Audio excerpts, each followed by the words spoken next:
¿Qué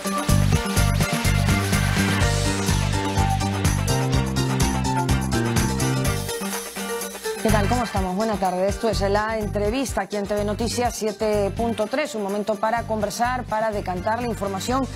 Y aunque bueno, todavía estamos con esta sensación de acontecidos, ¿no? De fastidio, incluso de indignación respecto de lo que ha ocurrido en la jornada de ayer, que bueno, pues ahora debiéramos estar celebrando esta buena actitud de toda la ciudadanía que se mantuvo en casa, esperó.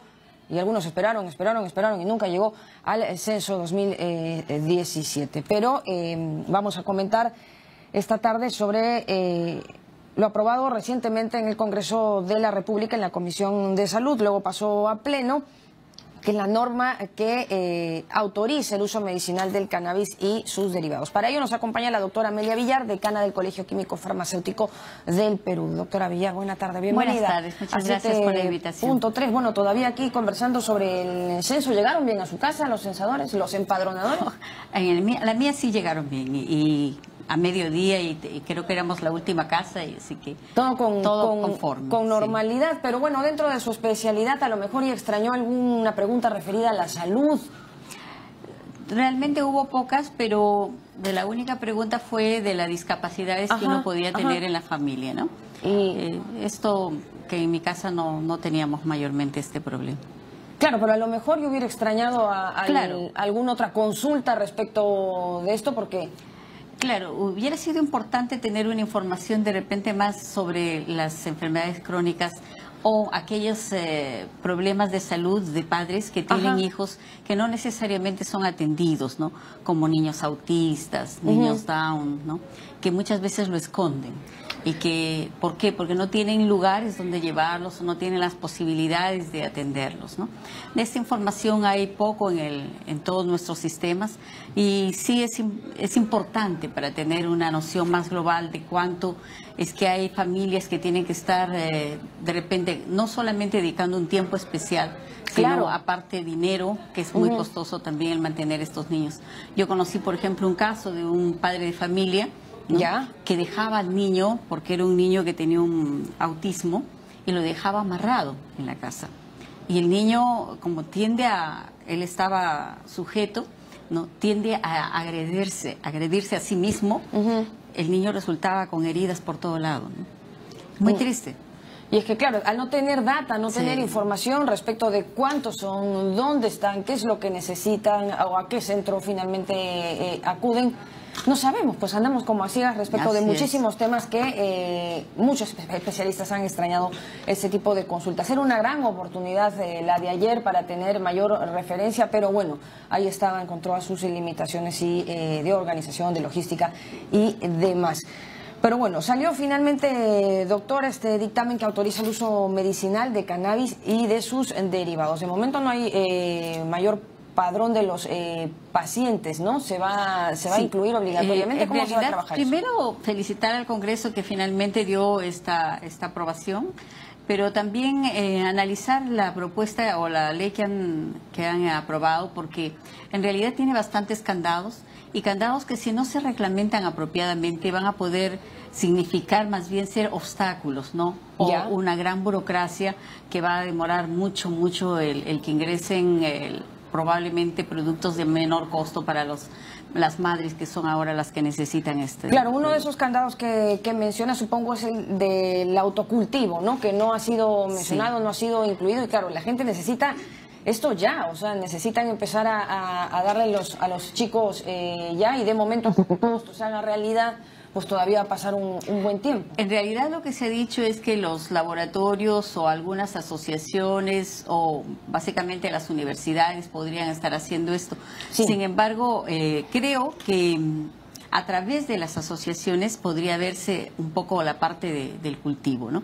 Lo que es importante entender que la ley casi no remarca mayormente el cultivo. Se habla de la producción, habla también de la prescripción, ¿no? y del uso, pero un poco que se ha olvidado por decir de los cuidados que tiene que haber en el cultivo, porque aquí en esta planta, dado que son muchas cepas, no, entre 2.000 a 3.000 cepas conocidas en el mundo, no, hay que estar seleccionando las que tengan mayor o menor concentración de los principios que son activos y que son útiles para diferentes tipos de patologías. Claro, vamos a resaltar esto, ¿no? Doctora, porque e insistir, ¿no?, a la colectividad. No se ha probado que se fume un troncho, tal cual lo ha dicho el congresista de Belaunde. Se ha probado el uso medicinal de la planta, y de la planta el uso medicinal, un componente en específico, ¿no?, que es de donde se extrae este aceite. El uso medicinal. En realidad, esta planta es muy rica en muchos principios activos. Tiene aproximadamente 104 compuestos o sustancias, ¿no? Y dentro de estas, las que tienen uso medicinal, de lo que se conoce en el momento, porque todavía están en estudios muchos, son primero, ¿no?, el que tiene el efecto psicoactivo, ¿no?, que es el tetrahidrocannabinol, y el otro, el que tendría mayor efecto sobre la epilepsia, que es el cannabidiol. Esos dos principios son los que están siendo ahora más conocidos y más estudiados, ¿no? Uno que definitivamente en los dos casos, por ejemplo, en los dos tipos de sustancias pueden ser útiles, y muchos de los tratamientos que se conocen hasta ahora y que tienen la mayor parte de evidencia demuestran que el uso de los dos en forma conjunta es que está produciendo el efecto. Por ejemplo, lo que ya se conoce con evidencia clínica bastante sustentable es que se podría estar usando para el dolor crónico, sea para el dolor neuropático, o sea para el dolor de cáncer, ¿no? Y aquí se usa tanto THC como el CBD, que es los dos tipos de principios que se están utilizando con uso medicinal, ¿no? Claro, pero se usa lo que se cultivaba en el autocultivo, ¿no? Porque todavía no había entrado el tema de los laboratorios, y que lo hagan los laboratorios. ¿Cómo dar con que lo hayan hecho con la semilla que le hace bien a mi hijo, con la cepa que le hace bien a mi hijo? No, lo importante aquí es recoger toda la evidencia que existe, toda la experiencia de los que ya están usando, ¿no? Porque esa experiencia es muy importante. No quiere decir que se tiene que desechar, al revés, se tiene que ir a trabajar con ellos. Y claro, son madres que se han vuelto especialistas en este tema, y la ciencia se tiene que acercar a ellos, ¿no? Y tiene que ir a trabajar con ellos, para que entonces podamos sacar toda la experiencia que ellos tienen y mejorarla, porque esa es la idea. La investigación tiene que estar relacionada y recogiendo todo lo que tiene ya la población como experiencia. Aquí es importante, por ejemplo, uno de los candados que, si no se reglamenta bien, podría ser solamente una traba burocrática, es la de registrar a los pacientes. El registro de los pacientes es importante para la investigación. O sea, si yo tengo registrados los pacientes, las dosis, las enfermedades para las cuales está siendo utilizado, definitivamente vamos a poder recoger mucha data, ¿no?, de cuál es la eficacia de la planta, y por otro lado también de su aspecto de seguridad. Entonces, si es que esto está ordenado, reglamentado en esta forma, sería ideal. Sin embargo, si no se entrelaza la investigación con el uso aquí, definitivamente vamos a hacer un registro que no va a tener mayor sentido. Pero para la investigación es importante tener dinero, y esto no está contemplando tampoco el reglamento. Entendemos de que le está encargando al Instituto Nacional de Salud, y que el Instituto Nacional de Salud tendrá que priorizar algunos recursos económicos para poder hacer este tipo de investigación, ¿no? Sin embargo, aquí esta es una investigación muy costosa, porque tiene que hacerse muchos análisis y seguimiento a los pacientes, ¿no? Y esto es lo que sale a veces más costoso. Yo creo que es un muy buen inicio de investigar plantas a través o comenzando del uso experimentado ya en la población, ¿no? Yo creo que, a diferencia de lo que nosotros tenemos en este momento, y yo soy farmacéutica y le digo que generalmente estamos aprobando los medicamentos que los estudian las grandes empresas transnacionales y que nos lo traen acá al Perú ya en precios muy altos, ¿no? Y que muchas de estas sustancias proceden de las mismas plantas, y de las plantas que nosotros tenemos. Sin embargo, este es un ejemplo, ¿no?, de cómo podríamos estudiar a partir de la experiencia que se ha ganado en la población un producto que pueda ser de utilidad para todos y a menor costo, ¿no? Claro, a precios asequibles, porque lo toman de manera diaria, a veces en mayor o menor cantidad, y en ese sentido se tiene que convocar a las mamás que se han vuelto, como comento, especialistas en estos temas. Así es. Y porque claro, ya finalmente llega el aceite de cannabis del gran laboratorio, pero vaya uno a saber de qué cepa será, de qué planta será, si es que se van a tener en consideración ese tipo de características, porque hay cientos de casos, tantos como de los pacientes, en los que a algunos sí les hace el efecto deseado y otros claro, no, de no convulsionar tanto, y a lo mejor cambian de planta y es como si no hubiera tomado nada la criatura. Además hay mucha experiencia acumulada, o sea, no es ahora que se conoce este tema, en el Perú recién, pero en los otros países, mire, nosotros somos casi el último país en aceptar esto, ¿no? Porque ya en todos los otros países vecinos nuestros fue legalizado, fue reglamentado hace varios años atrás, otros en estos últimos años. En la mayor parte de países ya lo tienen como reglamentado para uso medicinal, ¿no? Claro, pero entonces, a ver si regularon también el tema del autocultivo, que es a lo que por me ejemplo, parece un poco Colombia van las madres, ¿no? ha regulado el autocultivo desde hace mucho tiempo, ¿no? Claro, tenemos en Uruguay, que es otra experiencia, ¿no? Que no está haciendo el autocultivo, pero sí está permitiendo de que esto se venda a través de las farmacias, y que las farmacias sean las que preparan como fórmula magistral, por ejemplo.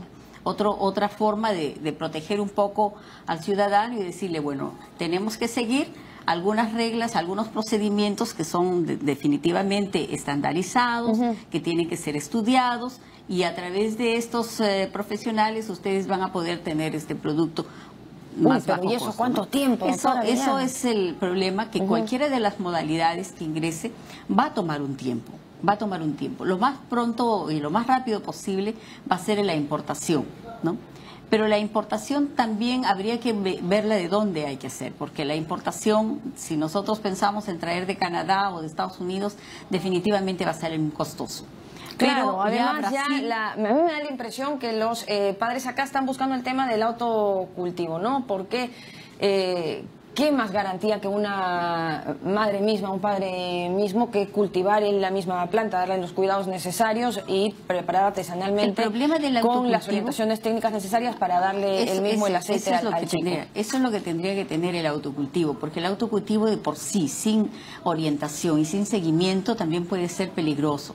Porque nadie sabe qué otros productos contaminantes estén actuando allí, ¿no? Porque las madres lo hacen artesanalmente. ¿Es difícil hacer el aceite de cannabis? No es difícil extraerlo, pero sí es difícil tenerlo puro. O sea, ¿cómo se hace? Puede haber impurezas, ¿no? Entonces, para no tener esas impurezas es preferible, ¿no?, que se siga estándares, protocolos que ya pueden ir trayéndose de fuera, porque ya de fuera también existen estas experiencias, ¿no? Desde el año 90, por ejemplo, Alemania, Israel comienzan a trabajar en estos temas. Entonces yo creo que ya hay mucha experiencia acumulada alrededor del mundo que puede ser fácilmente aprovechada. Bueno, se estará pues en las manos de, no sé, de los gestores de esta ley y del reglamento que está todavía en... Así es. Es muy importante el reglamento, porque el reglamento va a decir cómo se van a hacer las cosas, ¿no?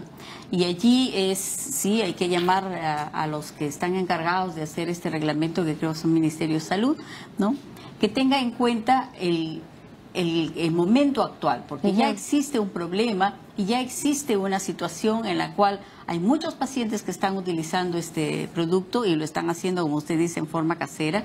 Sin embargo, no se les puede dejar sin el medicamento, o sea, se tiene que tener opciones para todo. Entonces, para eso es importante ver cómo es que se va a legislar, ¿no? Bueno, pues estaremos atentos a cómo avanza el tema. Y el tema es que no demore más, así que no demore más. De momento se va a otorgar la licencia para realizar la investigación científica a las universidades, como usted ha comentado, pero lo ideal sería pues que crucen información con los padres que ya se han vuelto especialistas y que están en la demanda de ya generar el marco legal para el autocultivo, que sí se hace en cruce con las universidades y Claro, con centros de investigación de aquí, no tanto de fuera, El ¿no? problema es el presupuesto siempre, ¿no? Porque las universidades no tienen un presupuesto ahora destinado para esto. Probablemente es importante que se estimule esta investigación, que se dé algunos presupuestos, no sé si a través de Pronave, que fue con CITEC, para que esto se tenga dentro de los proyectos y los programas de investigación a nivel nacional. Entonces, así podrían concursarse entre universidad, entre laboratorio, industria privada y también de repente el cultivo a través de las asociaciones que podrían ser fácilmente las asociaciones de madres, ¿no? Y bueno, que en adelante también hay un registro de vendedores y un patrón de pacientes que no se desatienda en los resultados, ¿no? O por ahí fracasos que se ha tenido con los mismos. Muchísimas gracias, doctora Amelia, por haber conversado con nosotros esta tarde. Ha sido la doctora Amelia Villar, decana del Colegio Químico Farmacéutico del Perú. Nosotros nos vamos a ir a la pausa. Regresamos con más en minutitos.